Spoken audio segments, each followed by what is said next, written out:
Hello everyone and welcome. In this video I'm going to be designing our sports and outdoor store module.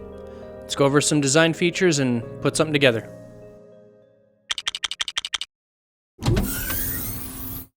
Hello there. As usual, let's get some design features down to start. The first isn't a specific feature, but in my hometown we have an entire heritage city district with lots of historical buildings still in use today. I wanted to reflect that kind of vibe in this module specifically and establish a bit of a modernized old town feel for the layout. In keeping with that idea, I want to have some sort of log cabin construction built into the outdoor store. I always get a kick out of buildings that have lasted so long that they look entirely out of place now, like a single family home between a parkade and a bank, which is an actual thing that I used to walk past twice a day. I'm also looking to make one of the building floors out of the dark orange masonry bricks. They were on the pad wall at my local Lego store a little while back, and I want to find some way to use what I picked up. As I was coming up with the ideas for the design, I decided to challenge myself on the roof styles. I'm going to try to come up with a unique metal roofing design for each store. And back down on the ground, I want to include a back alley on this module. Most city spaces I've ever been in have an alley of some kind.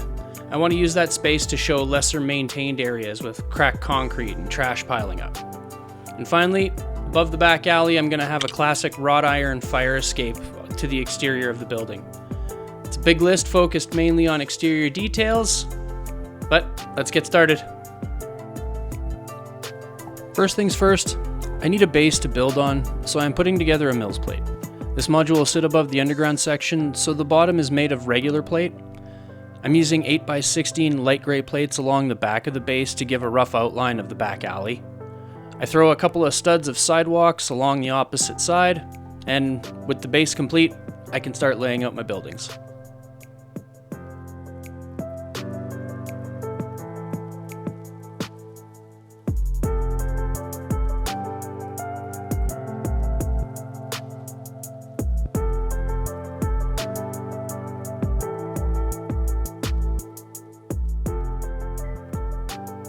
I decided to start with the outdoor store since it'll be the smaller of the two buildings. The goal is to outline the building footprint and build the walls up from there. I went with a rectangular building but gave the back door to the alley an angle to break up the simple shape.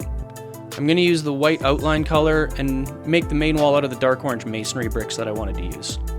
I'm adding reddish brown details to keep the rustic look.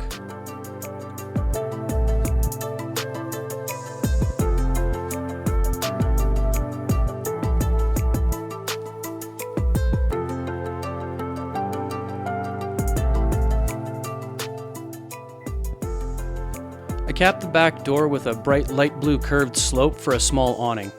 It worked well with the dark orange and white palette, and you'll see I have another place I can use that same accent a little later on.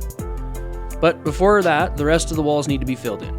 I'm not worried about shelving or making sure I have connections for interior details just yet. I'm using both regular plates and rounded plates to give some texture to the layers that are holding the bricks together as well.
I wanted to make some sort of brick-built signage over the front door. I started by covering some snot bricks and reddish brown tiles with a couple of jumpers as a backboard. The first part of the sign is the small European mount found in Creator 3-in-1 set 31098.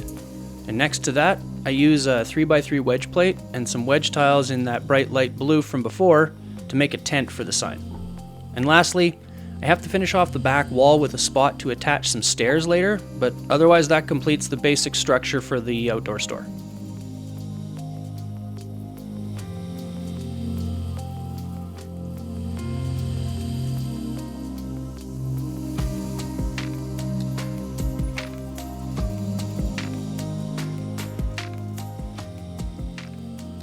Building the main floor of the sports store actually started in the back alley.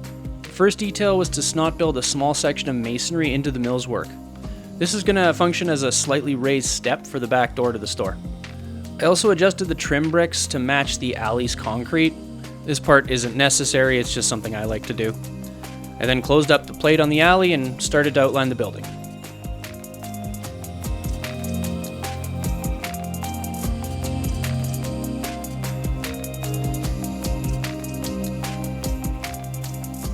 I went with black for the main floor of the sports store, and I'm going to give it a few Gothic-inspired features to really drive home that historical feel. The first of which is under the storefront windows.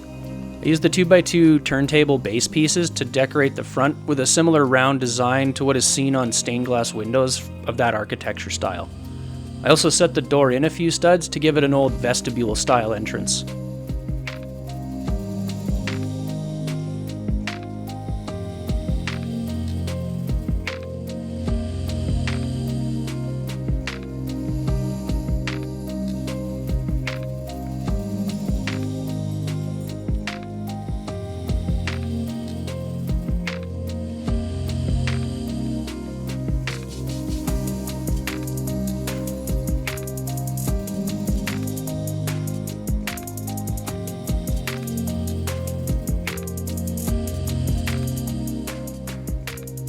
I'm adding a couple of steps to the entrance for some extra visual depth and to smooth out the transition to the sidewalk.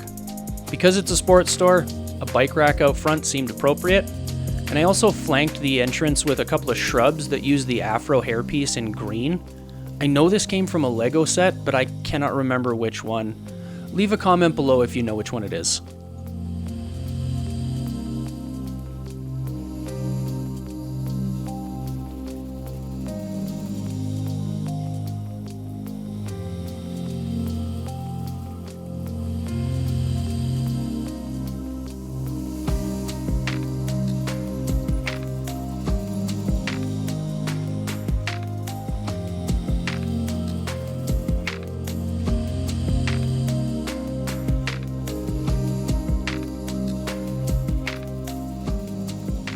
After getting the front established, I moved to the back of the plate. I did bounce around here between the floor pattern, the alley details, and the remaining sports store walls. At the time, it was to keep everything aligned without burying a small problem for myself that would become a bigger issue later, but definitely something I want to work on so these videos are a little easier to follow. The back alley details were particularly fun here. I really enjoyed cobbling together the random tiles to create that broken concrete look.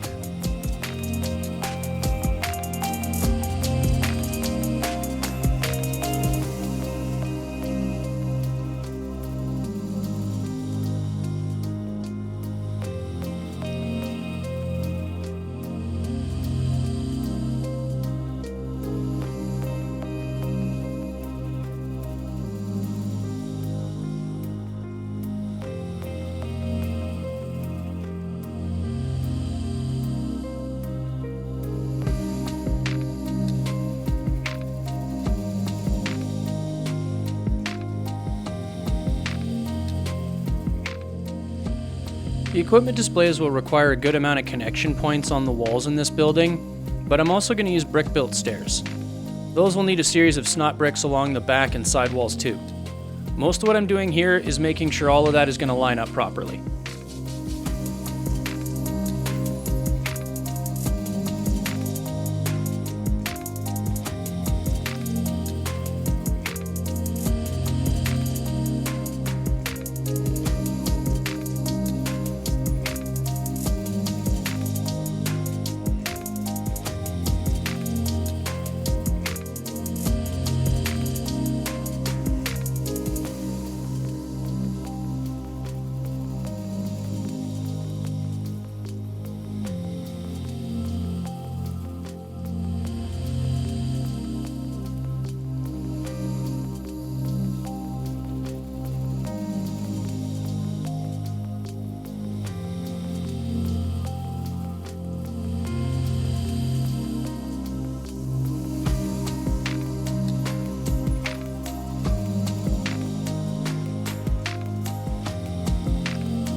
After putting in a couple window display shelves, I put the upper section of the staircase in to get an idea of the final height that the walls are going to need to come to. At this point, the floor was well defined and just needed completion. As I built up the remainder of the walls, I added some spots to show the sporting goods for sale.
I'm going to put some transoms above the store windows, but before that, I return to the back alley to add the second floor staircase.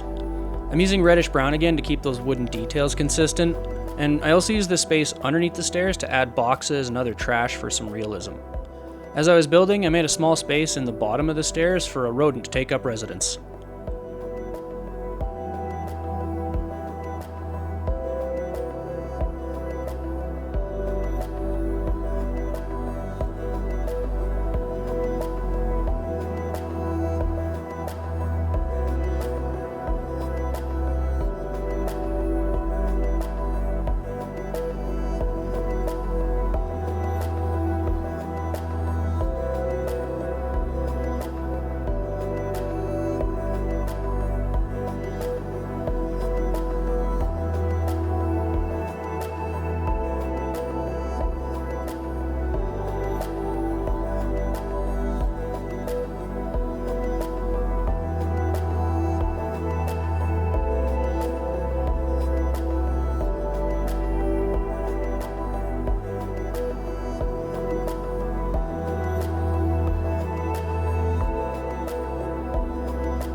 As I'm reaching the top of the floor, you'll see there's a lot of spinning and rotating of the model.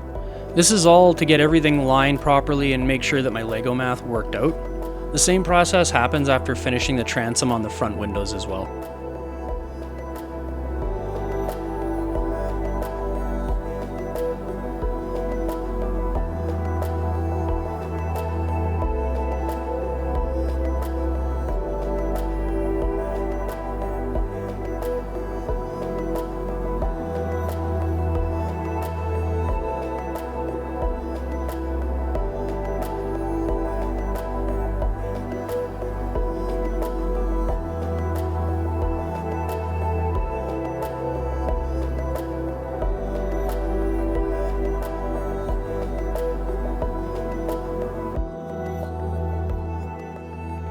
To finish off the first floor of this store, I put together a few interior details.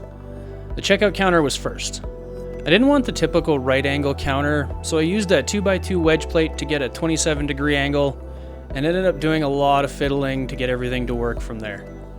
I've left all of that testing in here to show you how easy it is to get hung up on something very small.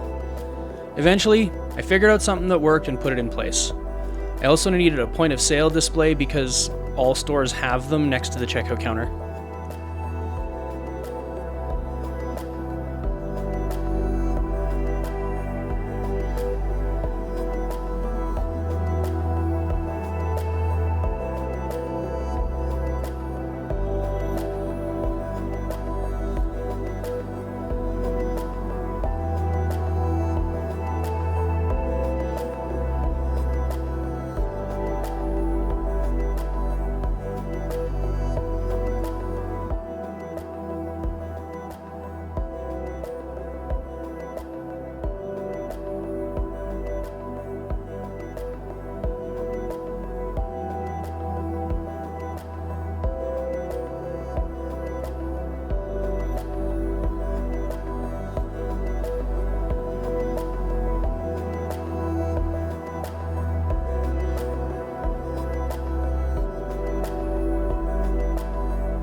With the sports store interior done, I switched over to the outdoor store to do the same.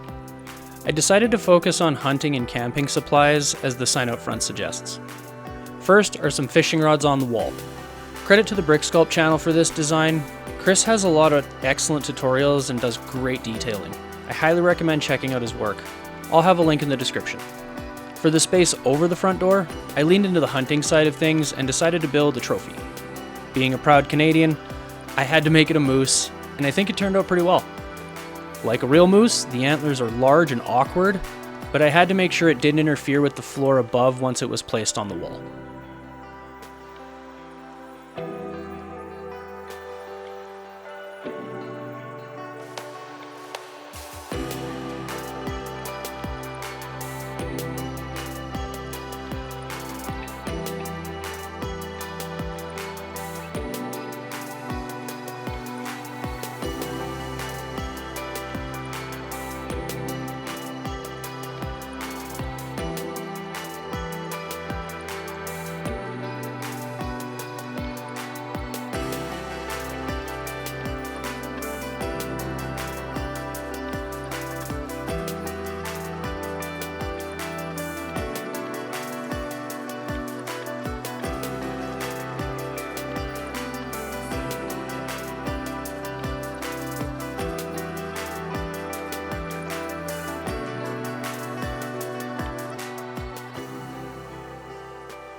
The rest of the details were pretty simple.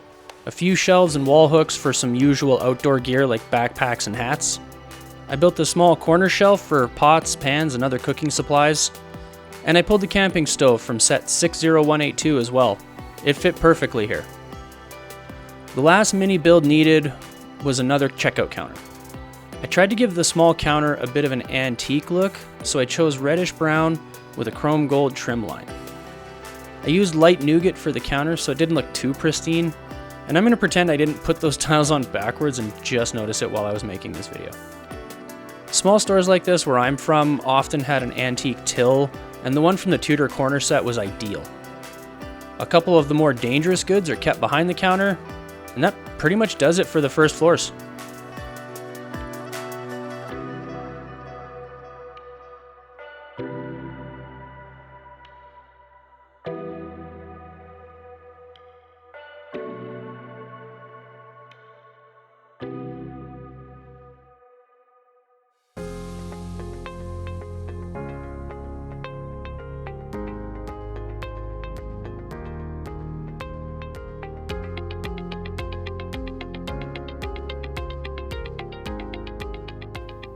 The second floor over top of the outdoor store will be the log cabin styled suite or office.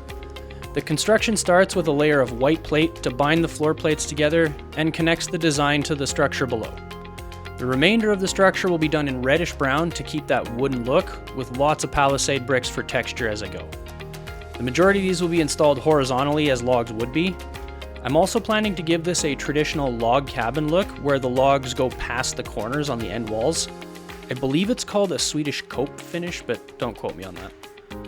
When I needed an accent color for the second floor, I pulled green from the first floor door, but went with a brighter shade. It worked very well with the earth tones already in use here. And I had a good time with the interior on this one. As I was building it, I built it as if it was a trapper's lodge that had been preserved by a historical society or a museum group, something like that.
As I'm finishing the details on this floor, I enjoyed the moose trophy build so much that I decided to build another one upstairs, this time a bear.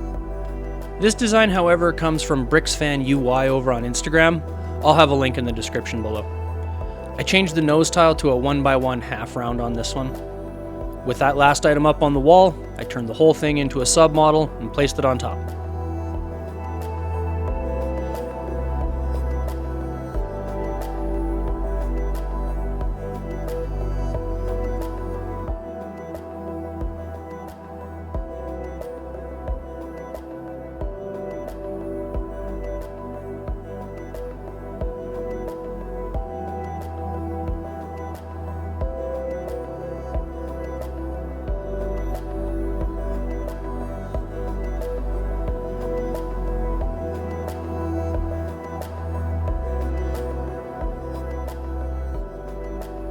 Getting started on the second floor of the sports store, I only had two things to worry about in framing this.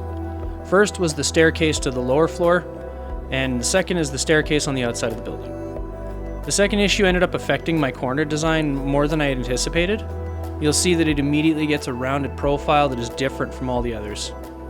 I also want to transition from the black used on the first floor into some stone colors above. This transition ends up creating a solid mill-style base with some nice color lines that I make use of later with some interesting part choices. And because of the thicker base, I had to build the final step of the lower staircase right into the second floor. Using the anti-stud on the back of the headlight brick was key to making this thing sturdy enough. And last, each floor is going to get a unique floor pattern starting at the top of the stairs.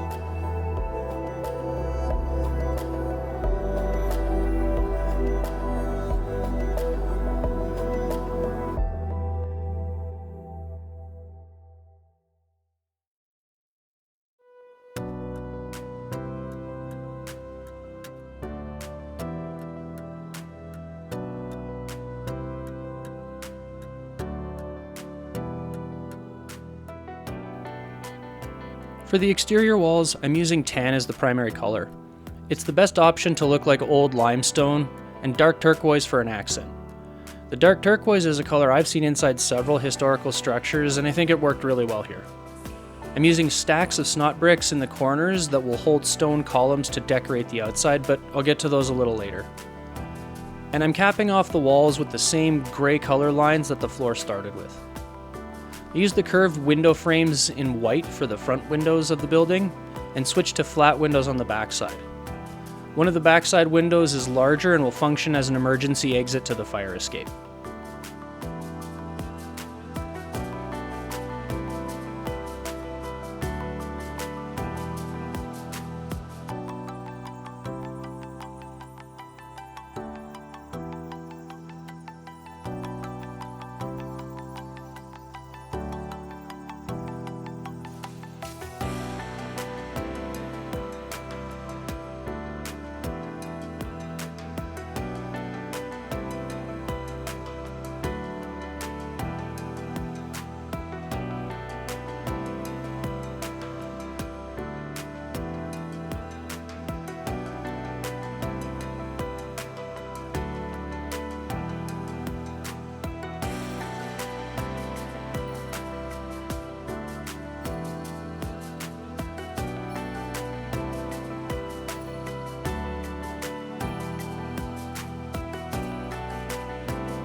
Since the walls are more muted on the second floor, I chose a bolder dark azure color for the floor and pulled in the wall and window colors to tie everything together and complete a pattern. I also decided after finishing the base of the second floor that I was going to need a third floor to make the fire escape work. This will also give me room to add an extra feature for the store that I'd like to include. For now, I'm finishing off this floor by adding some studs on the floor and the walls for product displays, and the snowshoes are extremely hard to place in studio, but they're not much easier in real life, so I guess it's just accurate.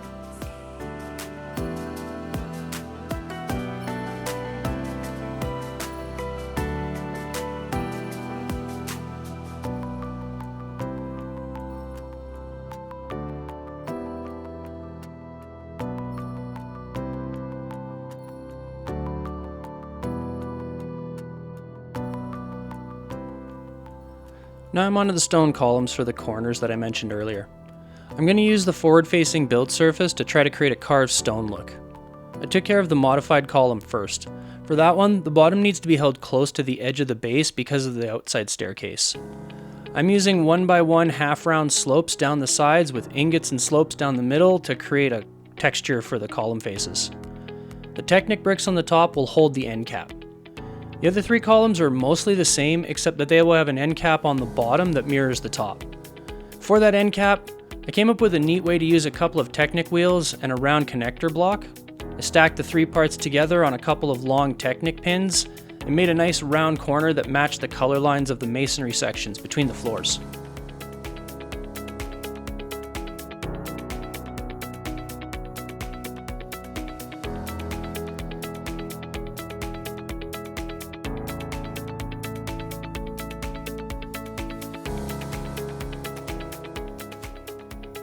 I finish off the build of this floor with a staircase to the top level. Nothing too fancy. I'll circle back to the interior details a little later on this floor. And finally, I turn the whole floor into a submodel and place it on top of the lower level.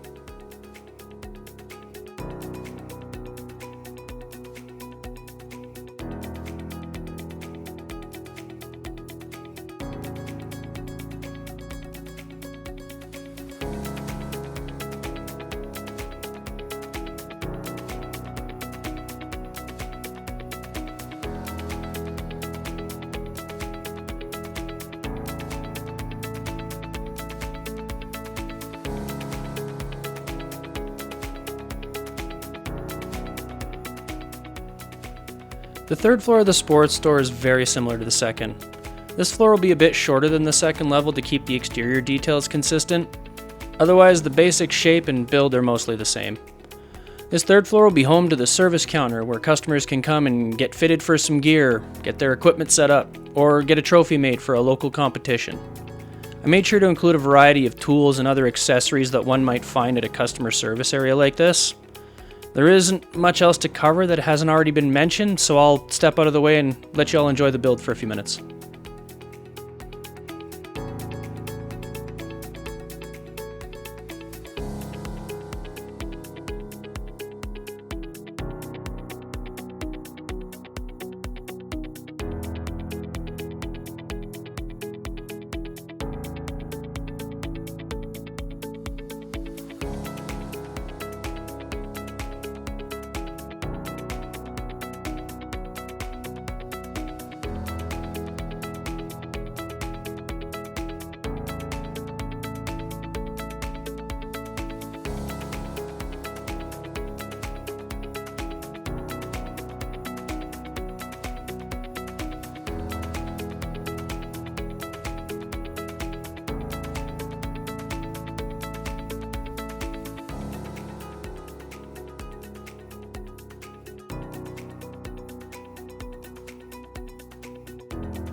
With all the floors done, both buildings need a roof to be complete. As I went over at the beginning, I want a unique metal roof design for both of them. Starting with the log cabin side, I'm going to make a traditional peaked tin roof. I'm using dark blue to keep the palette in the darker tones, but still give it some color. I started off with some peaked walls on either end and connected them down the middle. This main beam was covered in jumpers so that the roof peak is properly centered, and rocker hinges added in alternating directions for the roof panels to connect to. The tin panels were pretty straightforward plate and tile constructions. I put green trim underneath to match the cabin accents and to hide the small gap under the panels once attached to the build. Finally, to cover the gap along the ridge line, I created a series of 1x1 round bricks and plates and connected them with a couple of bar plates into cones between the roof panels. I skipped over it here, but I eventually came back and added some stacks of 2x2 round bricks between the walls of the roof section. A long Technic axle runs through the stacks to make the whole roof section more rigid and easy to handle when built with real bricks.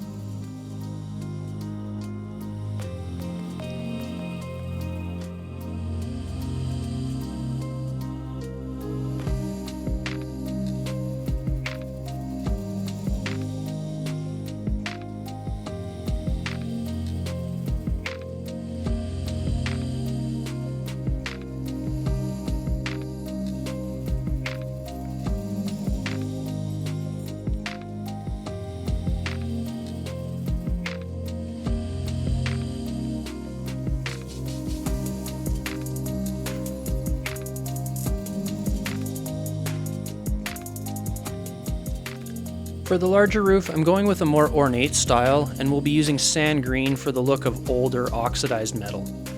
Thankfully, LEGO reintroduced the 4x4 macaroni brick in sand green this year, which would have affected the cost of this part a lot. The base of the roof uses the gray masonry style seen between the floors, but the inside space will be left open. This will allow light to come through later on. I wanted this roof to have some layers to it with lots of curves and open to light somehow. I did decide very early to use the largest 6x6 rounded curve slopes on this roof, and that gave me a clear direction from the start. I was pretty happy with how this roof came out, so I'll step away again here and I'll let the design speak for itself.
Before I call this build done, I need to take care of the last feature on my list, a wrought iron fire escape. The one I'm building was inspired by the fire escape on Peter Parker's apartment in the Sanctum Sanctorum Showdown set 67108. I liked how it attached to the building in that set, and kept this as the basis for my modifications. Working with clips in Bricklink Studio is one of the most difficult parts in my opinion. So as you might expect, it's a lot of playing with bars and clips to get everything to connect just right, but it eventually comes together. I was able to get this whole assembly to connect only to the second floor, so it doesn't interfere with any of the modularity.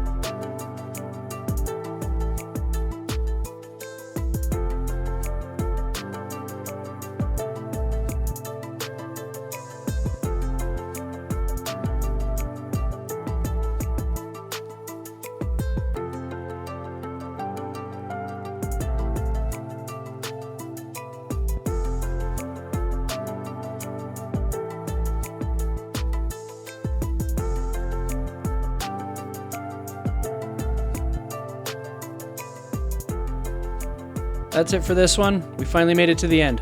If you have any questions about this design, please leave a comment below. It was a big one for sure, and I hope you enjoyed it. If you stuck around this long, be sure to like this video and subscribe to the channel to keep up with the progress. If you want to see more of what's been built so far, check out some of the other videos here. Thank you so much for watching. Keep on building, and bye for now.